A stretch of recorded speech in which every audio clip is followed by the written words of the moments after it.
happy to be here, especially worship songs. They're so amazing. Actually, మామూలుగా ఏదైనా message చెప్పేటప్పుడు worship songs ని ఆ మెసేజ్ సంబంధంగా ప్లాన్ చేసుకుని అంటే so that will worship God and మనం so will slowly get it the word. By the time మనం వర్డ్ లోకి వెళ్ళేటప్పటికి ఆ message it's so relevant. And I know Nelson, మనము we never communicated worship songs ఏముంటాయి, we never. But now songs winter, I was so happy because these songs are so relevant to the message today that we are going to discuss. And I'm very happy to be here. ఎందుకంటే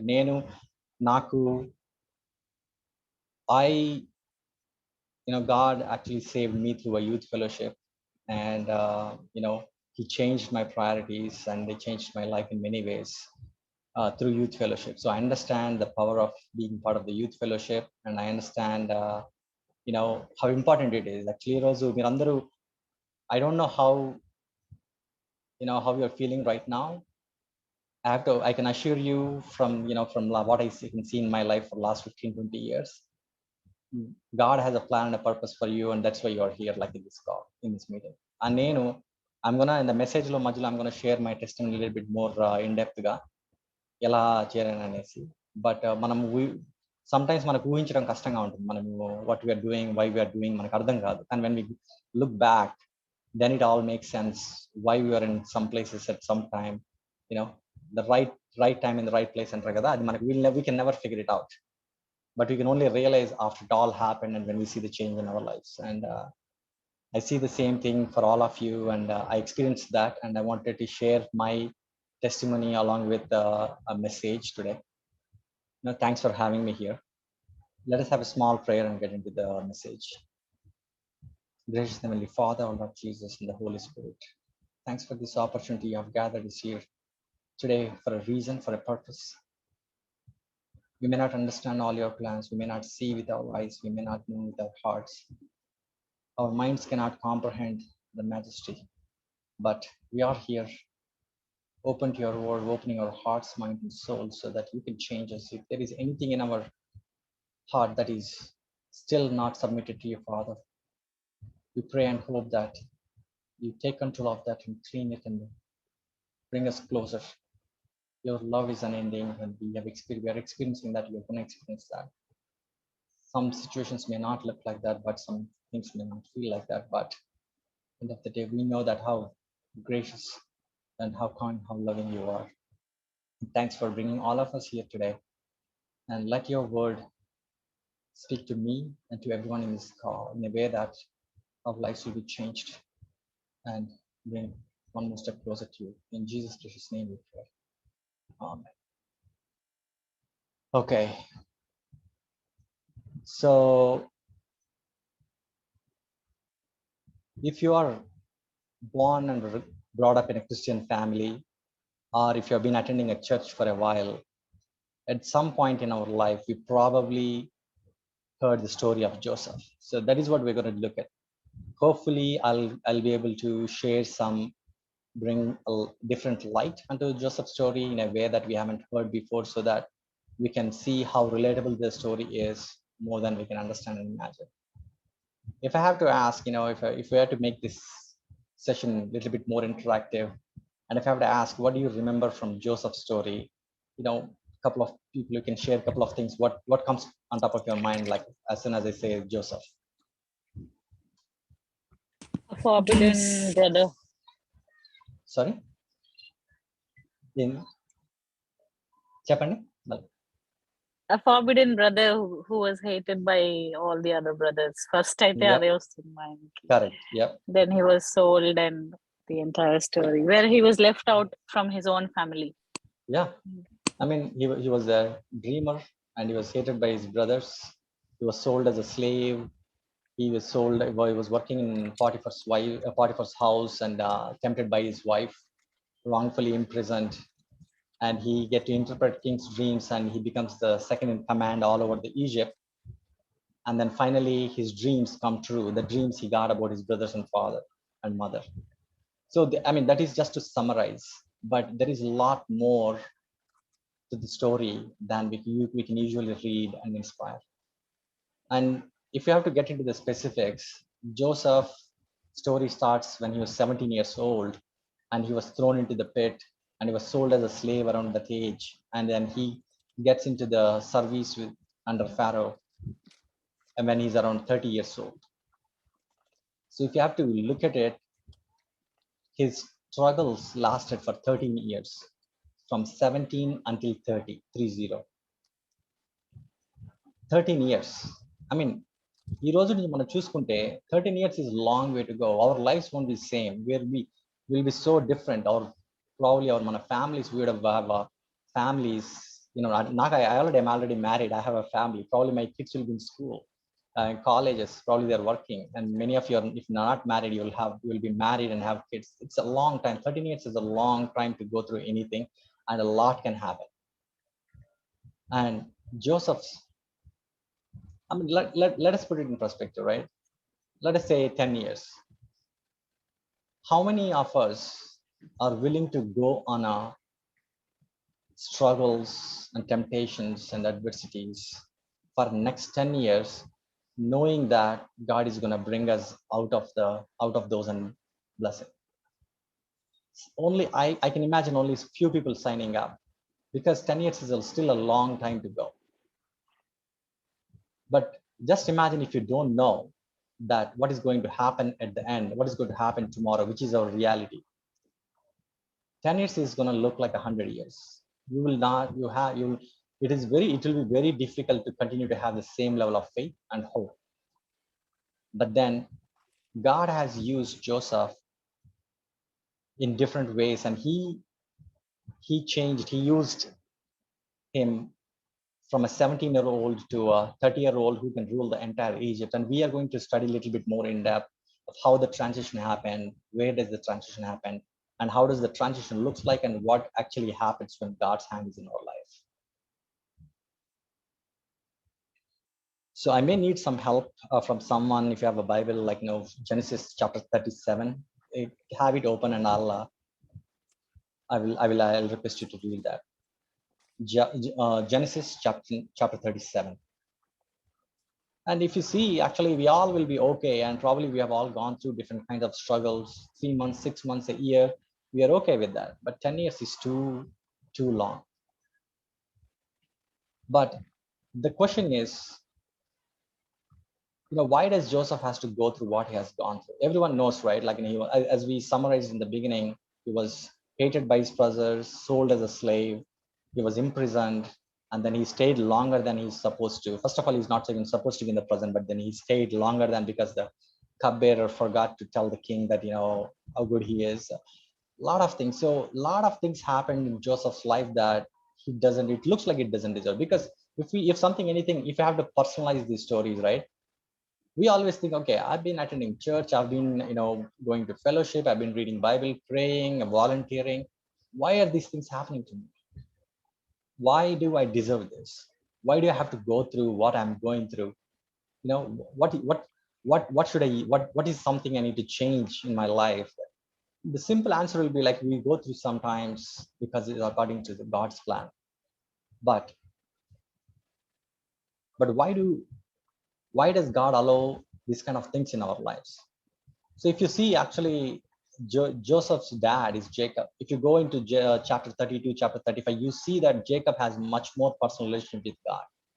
He struggles with God, and God gives him name Israel. And he obviously, being the favorite son, I'm sure that Jacob would have told a lot about, shared his knowledge about God and how to be, you know, pleasing, you know, to God and everything to Joseph. And Joseph, we can almost guarantee that Joseph knows all the right things to do in a right way, and probably I even believe that he was doing.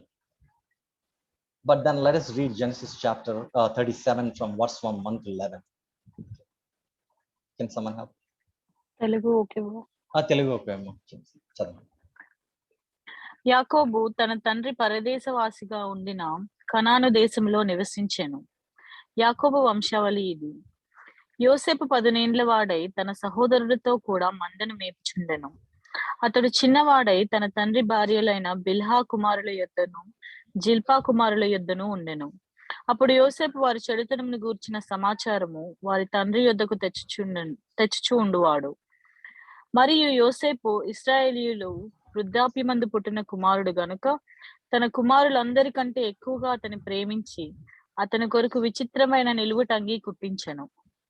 అతని సహోదరులు తమ తండ్రి అతనిని తమ అందరికంటే ఎక్కువగా ప్రేమించుట చూచినప్పుడు వారు అతని మీద పగపట్టి అతనిని క్షేమ సమాచారమైనను అడగలేకపోయిరి.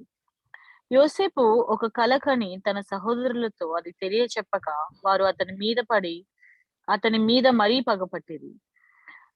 అతడు వారిని చూచి, నేను కనిన ఈ కలను మీరు దయచేసి వినుడి. అదేమనగా, మనము చేనిలో పనలు కట్టుచుంటిమి. నా పన లేచి నిలుచుండగా మీ పనలు నా పనను చుట్టుకొని నా పనకు సాష్టాంగపడనని చెప్పాను. అందుకు అతని సహోదరులు, నీవు నిశ్చయముగా మమ్మను నేలెదవా, మా మీద నీవు అధికారి వగుదువా అని అతనితో చెప్పి అతని కలలను బట్టి అతని మాటలను బట్టి అతనిని మరింత పగబట్టి అతడు ఇంకొక కల కని వారి సహోదరులకు తెలియచేసి, ఇదిగో నేను మరి ఒక కల కంటిని. అందులో సూర్య చంద్రులను 11 నక్షత్రములను నాకు సాష్టాంగపడనని చెప్పాడు. అతడు తన తండ్రితోనూ తన సహోదరులతోనూ అది తెలియచేసినప్పుడు అతని తండ్రి అతనితో, నీవు కనిన ఈ కల ఏమిటి? నేనును నీ తల్లియు నీ సహోదరులను నిశ్చయంగా వచ్చి నీకు సాష్టాంగపడుదుమా అని అతని గద్దించాను. అతని సహోదరులు అతని యందు అసూయపడిరి. అయితే అతని తండ్రి ఆ మాట జ్ఞాపకం ఉంచుకొనెను. So if you see, అతనికి కలలు, జోసెఫ్ కి he had dreams, and we know that at the end of the story the dreams will come true. So we know that those dreams are the signs from God. So we know that God's hand is on Joseph right now.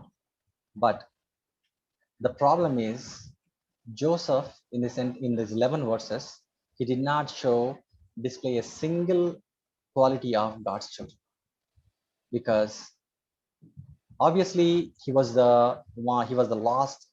last youngest son, so he was like obviously favored a lot, which means that he's getting the special treatment in the house. So he's so much pampered that he's getting the bad reports from the brothers. So he's a gossip, and he relies so much on his father's strength, because he's bringing the bad report about his brothers to his father, and he has dreams, and he's in a place that he doesn't even understand that he cannot share those dreams with his brother and father, because he's 17 years old.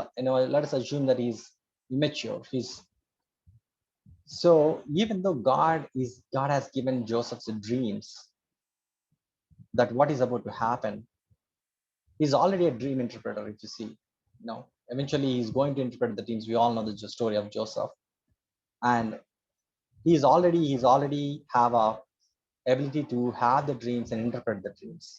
But what is the problem? Like, now going back to the original question, like, why does Joseph has to go through what he has gone through, even though God's hand on him?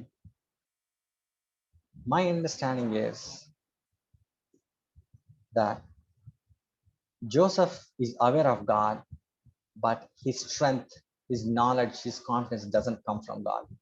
His heart is not on the God. His strength is not God-centric, because he relies more on his earthly father to protect him than the heavenly Father, and he boasts about his materialistic blessings than the spiritual blessings, and he's immature in a way that he understands and communicates with other people, his brothers. So everything he is doing, he's only doing disservice to himself. By end of the passage, we just read that even his father and mother were a little bit displeased, because his dreams says that they are going to bow down to him. So God has a plan for him, but his heart is nowhere closer to in a shape or a form that God wants, so that he can deliver a miracle through him. But now God has his own way of allowing certain things in our life, so that it'll bring us closer to the God. we might think, why does God allow this particular thing? All my friends, all my relatives, all my, everyone I know this is so simple, this is nothing, and this is happening so easily for them, and why am I struggling? Because God allows certain things in our life only in a way that will transform us, in a way that it will bring us closer. So now, trusting God's plan, now we will see how it actually helped Joseph to be transformed slowly, little by little, in a way that God wants him to be. And why is God after our heart? God, we just understood, like, in a God, Joseph's heart is not in the right place. It's in 1 Samuel 6:7 says, God does not look as man sees. Man looks on the outward appearance, but Lord looks on the heart. Why is it? Why does God care about hearts so much? Because we can see in Proverbs 4:23 that above all else, guard your heart, for everything you do flows from it. It means if we are defined by what we do, and what we do is flowing from heart, and a heart is where everything starts. That is where the true, that has, our heart represents the true self, not our actions, not our clothes, not our cars we have, not the buildings, not the education, not the degrees, but our heart is the true representation of ourself, and that is exactly what God is interested in. Now let us move on. Let us move on and see how God has transformed Joseph. When I was reading the story of Joseph, I see significantly like 4 to 5 different stages of his life. Like when in his father's house, he was treated like a prince. He has a special treatment, he has a special robe. He's not sent with his brothers to tend flock because he's always with his father. Only he's going to spy on his brothers and bring the bad report. So he almost have the special privileges in his house. So he's treated like a prince in his house. And then we have seen what is the end result of the being the most pampered kid in his house. His brothers hate him so much that he plots to kill him, but they wouldn't. Instead, they sell him as a slave. And now, next phase of his life, we see him in Potiphar's house. The interesting thing is, this is the first time in Joseph's life. It is mentioned as Genesis 39:1 through 6. There are a couple of references. The Lord was with Joseph, so he prospered. When his master saw that the Lord was with him, he gave him success in everything he did. Right now we are in chapter 39. We have almost like in the third chapter since the Joseph story started. But this is the first time we hear that the Lord was with him, with Joseph, so he prospered. So what happened? Just few verses back, we just studied how he was boastful, he was immature, and he was bringing bad reports. And what happened? So if I have to imagine, I have to think about his pit experience, where his brothers threw him in the cistern, the pit, to kill him, but then brought him out to sell him as a slave. And probably that is when Joseph realized that everything he thought that everything he used to draw his strength from, his father, his house, like his position in his house, his privileges, his materialistic blessings, everything just crumbled right in front of his eyes. He realized when he was even thrown in the pit and also sold as a slave, he knows they didn't have any social media, so there is no way nobody is going to post any picture that his father can see him in the background and find him. There is nothing like that is going to happen. So once he's sold as a slave, he's probably not even going to see the sunlight outside the Potiphar's house or wherever he was sold. So he knows that whatever he thinks he have, whatever he used to draw his strength from, everything is just vanished right in front of his eyes. He realized that his father cannot save him, his maternal brother cannot save him. There is nobody coming for him. There is nothing. I think when everything else is gone, I think Joseph could clearly see God's hand. Sometimes it happens for us, right? Like our life is so good, so happy. It's very difficult to really kneel down and praise God and think about the sacrifice God has done for us, and have show express our our broken heart. But we don't, no one has to tell us to kneel and pray and read the Bible like 4 times a day when something is not going right in our lives. Nobody has to tell us, but everything is going right. That is the last thing we wanted to do. Probably Joseph is not much different from us. He's just like us. He's aware of God.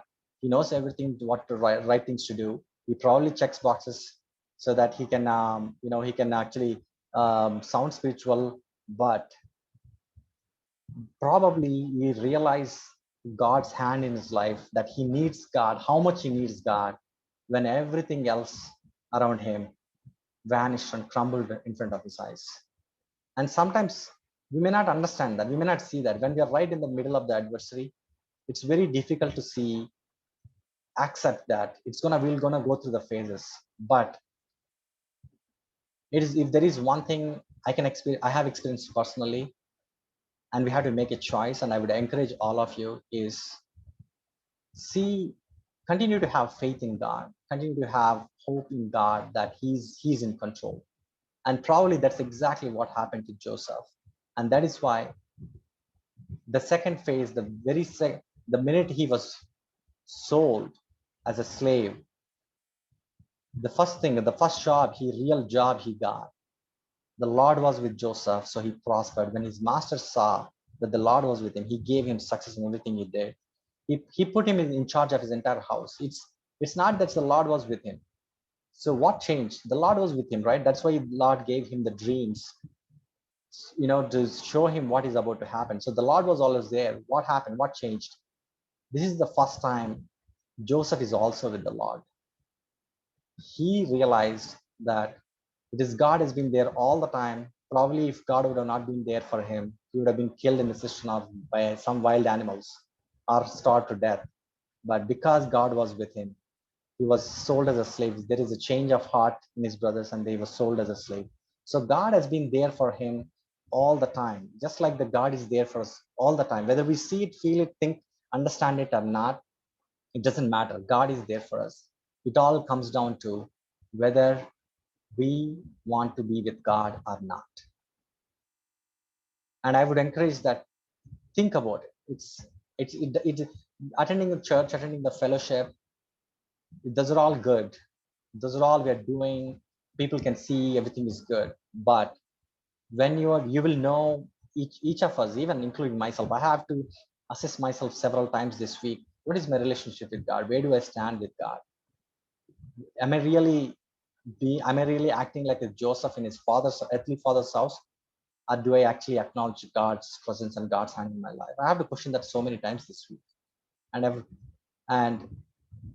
the answer is God's hand is always there with us. It's always that God is just waiting for us to turn back and see God and acknowledge him and be there with him.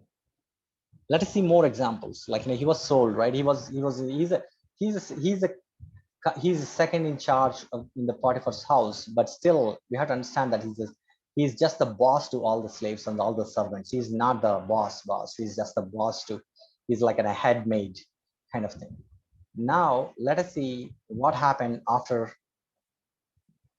Potiphar's wife tried to seduce him. He runs away. We all know the story. It's another popular story we keep hearing, and he was wrongfully imprisoned. And now let us see what happened in Joseph in prison. It's in Genesis 39:21-23. The Lord was with him and showed kindness and found favor in the eyes of prison warden. If we see, the place really didn't matter whether he's in the Potiphar's house, whether he's in the prison. The Lord was with him. The Lord was with him in a way that he prospered. Everything he touches, everything he does, he's prospered. And wherever he's go, he's finding favor in their eyes because the Lord is with him. And you have to understand that. And we can see the drastic difference. It is not recorded how Joseph behaved when he was sold, when he was wrongfully imprisoned. But we can actually go back and see in Genesis 42:21, where his brothers discuss like, surely we are being punished because of our brother. We saw how distressed he was when he pleaded us with his life, pleaded us for his life, but we would not listen. That's why this distress came on. So this is the brothers discussing at the end when they were being, when they thought that they'll be punished. So we can see, we can understand that Joseph was so much distressed. It's a pretty normal response. I wouldn't say that it's that. If he's been living so comfortably in his father's house, all of a sudden his brothers beat him and throw him in the pit, in a and he doesn't have a, he is almost losing hope that he's ever going to see anyone alive. He's going to be distressed. It's not, I'm not going to say that, that doesn't represent his, God's presence. It's a pretty normal response, but that is not the only distressful event happened in his life. He's sold as a slave, and he was wrongfully imprisoned, and he was in prison. This is all, if we have to, again, I want to remind you, this all these things went on for 13 years. 13 years, going through this 13 years, day after day, year after year, there will be distressful times. But what I wanted to recognize is Joseph's response to the distress. How he was distressed and pleaded for his life when he was reliant on his father's earthly father's strength and all his comforts and blessings, and how he's responding when he's actually in prison and as a slave. The Lord is with him. He's like, God was with him and finding, giving him favor, he's finding favors with the prison guard. He's finding, people can see that God is leading. There is a difference. So our response, whenever something happens, our response to the situation is the true reflection of our relationship with God. So I would encourage everyone, keep an eye on like how you respond. What do you do? How do you respond when something good happens in your life? What do you do when something bad, that is something unexpected happens in life? How are you responding? Because we all have our personalized struggles. We all go through things that other people may or may not understand, but we know it's within us how we respond to the adversities. And most importantly, the last one I wanted to show how the response, the Joseph's response, is in Genesis 41:16. When just let me give you a little bit more background story. So he was in prison. So he again, because Lord is with him, everything he does succeeds. So even the prison guard put him in charge in the prison. If you see, wherever he is in his house, he's almost like a second in charge, because he's like in his father's favorite. And even in Potiphar's house, he's the second in charge. Whereas Potiphar literally says that, except my food and my wife and everything else, you take care of it. And prison guard, he says that, okay, you're gonna, because you're taking care of things so good, I'm not gonna worry about anything, because Joseph, God is with him. Whatever he does, he succeeds. So let him take up. So he's actually in a most distressful places, but he's always in charge of the place because the Lord is with him. Don't get me wrong. I don't understand that, in order to feel that God blessing, we need to be in charge of something. The point we need to understand here is, when God's hand in us, he will keep us exactly in a place. He will he will provide us exactly what we need to stay and survive in that place. And this is where, if anyone is not familiar with the story, just to refresh their minds, he's guarding a cupbearer and a baker in the prison, who is from the palace. So the cupbearer and the baker, they both have dreams, and he interprets their dreams. And the interpretation comes true. And the baker is killed, and the cupbearer is freed, and he go back to the king. And when he's going back to the king, Joseph asks him, please remember me when you go out, and because I'm wrongfully imprisoned, help me to come out of it. And as soon as the cupbearer goes out, he forgets. And how long? He forgets for 2 good years. So that means Joseph told him, after Joseph almost felt like, oh my God, I have a close relationship with, I have found a contact who can directly talk to the king, and he can actually release me, help me from this prison, wrongful imprisonment. And after that, he has to wait for 2 more years. And finally, when he get a chance to speak to the king, because king have had a couple of dreams, and finally the cupbearer remembers Joseph, and he says that, okay, I know someone in the prison who interpreted my dream, and they came true, and they bring Joseph. And let us see Joseph's response again in Genesis 41:16, when king asks him to interpret, like, hey, I heard that you interpret dreams. This is what Joseph says: I cannot do it, but God will give the Pharaoh the answer he desires. And then once he interprets the dreams, Pharaoh is so happy. And then for next, the job is for Pharaoh to find the right in charge to take care of the famine that they're coming, they're going to face in the 7 years. And then this is what Pharaoh says: can we find anyone like this man, one in whom the Spirit of God? So even the Pharaoh sees that the Spirit of God is in works in Joseph's life. From the first time it was mentioned in Potiphar's house, the Lord is with him. So he's blessed, God has blessed everything he touched. Until now, it is repeatedly again and again said how the Spirit of God is leading him, how God is blessing him in everything he does and touching him, and finding he's able to find favor wherever he goes.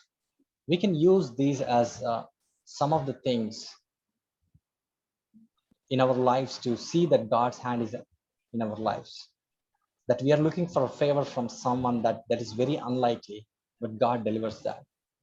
We can find we and we can have the peace, and our response to the adversities displays that the God Spirit is in work within us. So it's up to us what kind of response we choose whenever something happens in our lives, and people can see it. And as I said, this all happened over 13 years. I know that I'm repeating the number, but I want you to understand 13 years is a long time. But the reason why I'm mentioning that is because this is where I wanted to share my personal story a little bit, how I couldn't see what God was doing in my life for so long, but it is so obvious now. So it was 2004. I was in India. I was in the middle of my master's. I completed my master's in India. So I finished first year and I came to Bangalore to complete my project for the second year. And usually my entire life until that point, December 31st night is the time where I always go to church. We whole family, there are the promise cards and the prayer until midnight, wish you happy new year after midnight. And then, we'll have tea, snacks, and celebrate, come home, sleep. And then next day morning, we go to the church, right? That has been my routine. That is the only thing I ever knew about December 31st night, my entire life until that point. But for the first time, when I came to Bangalore, I heard about a crazy midnight party that happens in MG Road. And I was like, okay, this is my opportunity. This is the first time I'm in a metropolitan city. And I heard about this party. A bunch of my friends are going. So I want to go and I want to enjoy that. At this point, I'm not even thinking anything mischievous. I just wanted to go and see experiences because this is my first time I'm trying to do that. And to be honest, all these friends I'm trying to go with, they're not even bad. They're just good. They're like good friends. We're all just trying to have fun. But then one thing that also, I'm not sure how many of you remember, but one thing also happened in 2004 was a tsunami in Indian Ocean. Because of the tsunami, it hit India pretty bad too, and so many people lost their lives. And how is it relevant? Because it happened on December 26th, like 5 days, exactly like 5 days before. So even the debris is not cleared yet. And the people are still mourning. Some people are not even found their family members, relatives. They don't even have a clue about what happened in their family. So So I'm not sure if it's for the whole India or if it's just the Karnataka state. There was an announcement, emergency announcement around like 10:30 from the chief minister saying that, hey, the whole country, as a matter of fact, several countries are mourning because they lost their families. It's not a happy new year for so many families. So let us not go crazy with the celebrations. So if anyone, I'm gonna, order a curfew after 1 a.m. And if anyone is seen on the road after 1 a.m., they'll be arrested but released next day morning. It's not that they're not gonna file any case or anything, but they're simply arrested and put in the jail and they'll be released next day morning. This is the first time I'm in Bangalore and I have to rely on public transportation. I don't even have my bike yet. So I was like, okay, this is not happening because there is no way I can get back to home in time. And if I don't want to get arrested, it's only like been a couple of months since I came to Metropolitan City. I don't want my experience to be this. Now, what do I know? What am I familiar with? It is a December 31st night. I'm supposed to be in the church. My parents actually, and I, right, like 30 minutes before I actually spoke to my parents, they said they were going to church. So I know I made a choice not to go to church, go to this party. But this is what they happen, and I have to make a decision now. And obviously, easy decision is to go back to church. And I didn't even at this point. I have to ask one of my friends, "Hey, do you know any church close by?" And I go to the church, and the seats are full, so we have to sit on the stairs outside, listen to the word, everything. I did not even pay attention to the word, to be honest. But we were just like, trying to kill some time. The tea was out, tea and snacks were like outside. So we were very close to that. So we're having a lot of teas, a lot of snacks, just, uh, but at least we are not in a place where God doesn't want me to be. Now, that is not even the end of the story. After the church, we're just hanging out, and a young man comes to me and he introduces to me and he says that is the he leads the youth fellowship there, and he saw me and he did not identify me, so he actually introduced himself and he asked me. And I'm, to be honest, I'm supposed to be already active participant in church because I grew up in church. I know I attended church every week. I fellowship. I was in the fellowship. It is just the one bad choice I made that day that I was almost acting like I'm an outsider in the church. That someone has to come and introduce to them, asking that because I was not dressed for the church. I dressed for the party. I was like, we're like fully hyped up and everything. But when this person came and introduced, I introduced myself, and then I said he invited me to the fellowship, and I attended the fellowship. Next 5 years, my priorities changed. My priorities changed to the extent that in 2009, when I went to US, the very first time I had an opportunity to Google something, I was looking for a church, what is the church that is closest to me, and I bought the jacket, I bought the shoes, and it was snowing in the place I landed. It was snowing, so I walked to the church, and that is what happened for quite a good time. When I look back, if if at all things would have been different in 2004, if I would have been gone to that party, if I would have met some different kind set of people instead of meeting the youth leader, fellowship leader, instead of someone else found me and they came and introduced to me, and I introduced myself, and they introduced instead of introducing me to the youth fellowship, if they would have introduced me to something else, I'm not sure what I would be doing today. To be honest, it's a long time ago, right?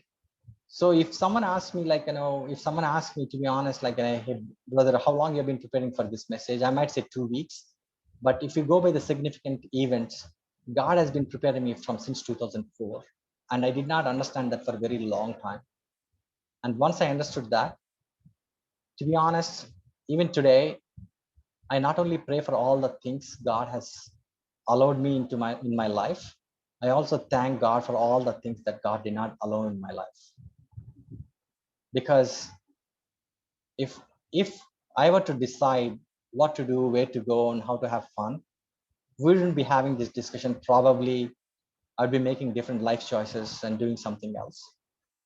So God work has started in my life so much more before, and I can see everyone. We can see at this point, you all can see today you're sitting in this fellowship not because you suddenly found out, God in like in UK, or like after coming to UK. Like God has placed you in a fellowship in a Christian household or with a Christian friend, or he introduced himself to you in a way that you are right now in this hour. We are all praising God's name and saying, God, how you love the song we just sang, you know, నేనంటే నీకెందుకో ఈ ప్రేమ నన్నే మర్చిపోవెందుకో అని ఇంకొక లైన్లో నిన్ను మరచిపోయినా నన్ను మరచిపోవెందుకో నిన్ను వీడిపోయినా నన్ను వీడిపోలేవు they are such a true statements they are not that is the if you have to sing that song not as a song but as a confession, as a prayer, it I mean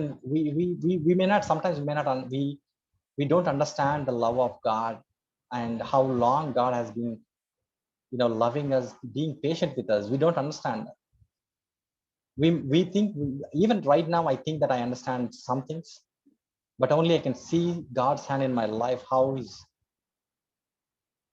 and only after a few years. I mean, it has been 3.5 years since I came to India, and I see saw family, and I'm in India right now.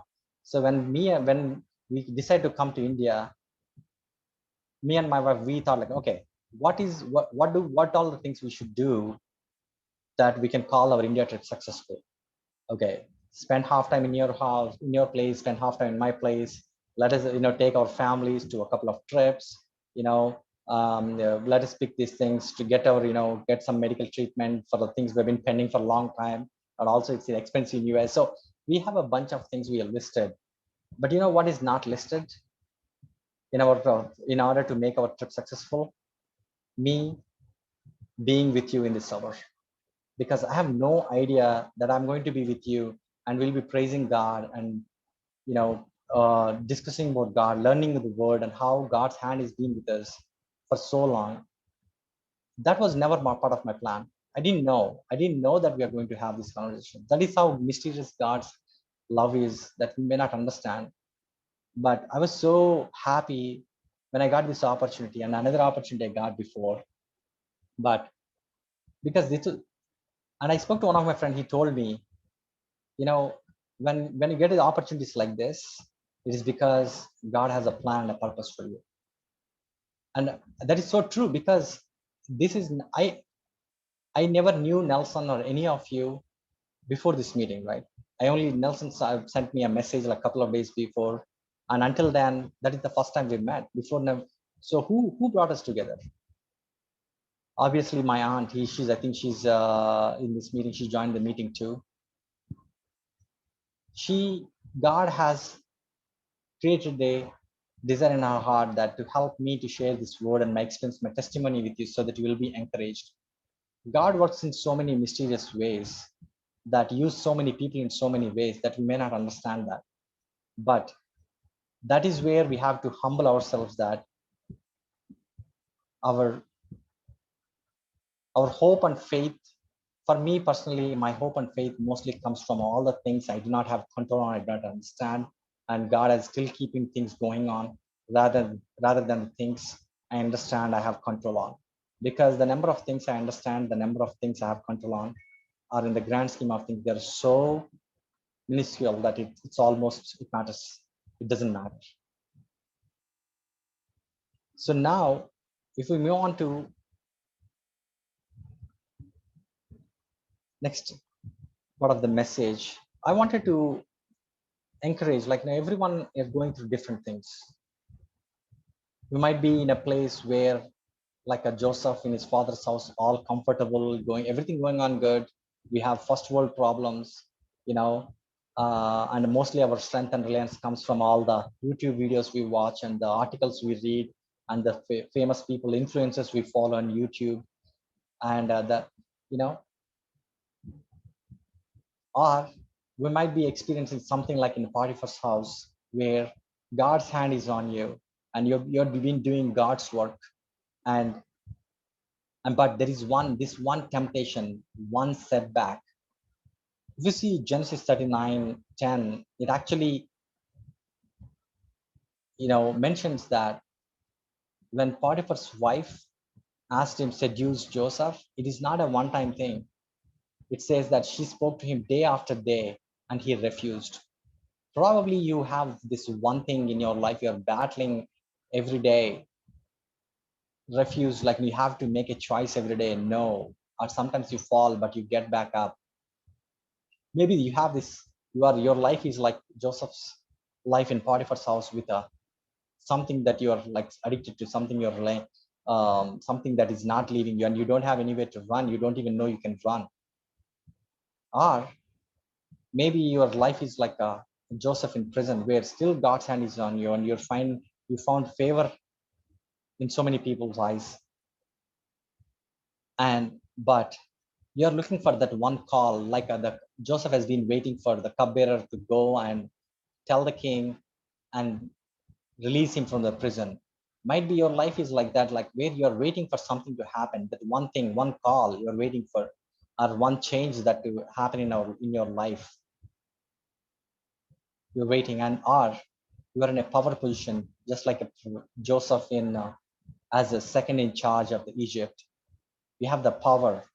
You have a lot of things going on. God is executing His purpose in your life already, but there is one thing that is still you do not have the closure, that you have somebody hurt you so deeply, so badly, just like Joseph's brothers hurt him physically and mentally, threw him out of his home. He said they sent him away from everything he's comfortable with. Maybe somebody is hurt you and somebody caused a discomfort in your life that you forgave them, but you don't have the closure because you have not met with them, you have not told them that you forgive them. We can see that in Genesis 15:19, where Joseph's brothers are afraid that after their father passed away, Joseph's brothers are afraid that actually Joseph is going to kill them. Joseph says, "Do not be afraid. Am I in the place of God? You intended to harm me, but God intended it for good to accomplish what is now being done, the saving of many lives. So then, don't be afraid. I will provide for you and your children." He reassured them and spoke kindly to them. These are the brothers he's talking to who hurt him, who threw him, who actually plot to kill him. It's I'm not sure how I'm going to respond if I know that somebody is thinking to kill me. I'm not sure. But Joseph somehow, with the God's help, because God is with him, he found he found he have the heart to forgive them and reassure them that he's actually not only forgiven them, he's going to take care of their families and children. Might be that is where we are, like we have God is executing his purpose in our life, in our lives, but we need to forgive that one person. Or it's a combination of things, or none of these things. You might say, brother, none of these things apply to me. You don't understand my struggles, you don't understand what I'm going through. You're absolutely right. You're absolutely 100% right. I do not understand what you're going through, but you and I know who does, and you and I know how to reach him. We know that our Lord Jesus Christ, it can be Joseph, it can be us, it can be anyone in this fellowship. We have to believe, we have to trust that God is with us, and God is just waiting for us to turn back and ask our Father, please save us, help us, give me this. It's not our job to figure out things by ourselves and go with the finals, go to the God to get approval of our plans. It's our job to rely more on God. So if anything you're going through that nobody is able to, if you think that nobody can understand, just like Joseph, that nobody, when he realized that nobody is there to save him, he relied more on God. He saw God's hand in his life. He saw God more clearly than ever. He did not choose the other way where, why will God allow this to him in my life that, I'm not gonna trust God. No, when everything is cleared off, he was able to see God's hand much more clearly in his life than ever. And I would encourage, if you are going through something in your life that you think that nobody can understand, you're so confused about your future, you're so confused about your own spiritual health, spiritual growth, your studies, your job, if you're anyone of your married, your marriage, if anything looks hopeless, just like the Joseph in the pit, I would encourage you to see God's hand it will be much more clear. You should be able to see God's hand much more clearly. It's difficult, but I would encourage you through the story of Joseph. When God allows something in our lives, it's with a plan and a purpose. We have all seen in the story that how Joseph, from being a naive, immature gossip who relies on his father and materialist blessing, transformed. God has transformed. What has changed really? If it is not at Joseph's heart and where he's placed God in his life. Joseph's heart,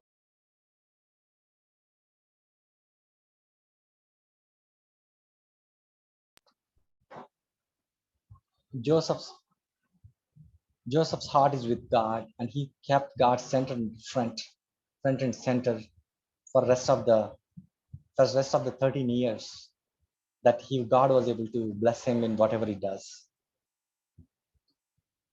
And we all go through our own battles, just like Joseph did. We all have our own stories. And most of the battles, external battles, are won with weapons. We always hear about the wars going on, battles going on, but most of the internal battles are won on knees and in prayer. This is not, I don't expect that you would like be surprised to hear this, because if you are going to church, you've been hearing word from for a while now, you know this already. I'm here to remind you, sometimes it is as simple as reading the word, kneeling down and praying and finding God's hand in our day to day. Not only the things that God is allowing us in our life, but also all the things God doesn't allow in our lives. I hope and pray that God opens our hearts, minds, and souls and refresh our souls, that we'll be able to find favor in unlikely places, and people can see the Spirit of God in our lives, and whatever we do will be blessed, because God is with us, just like God was with Joseph when Joseph prioritized God above everything else. Amen. Brother Nelson. Praise the Lord, Anna.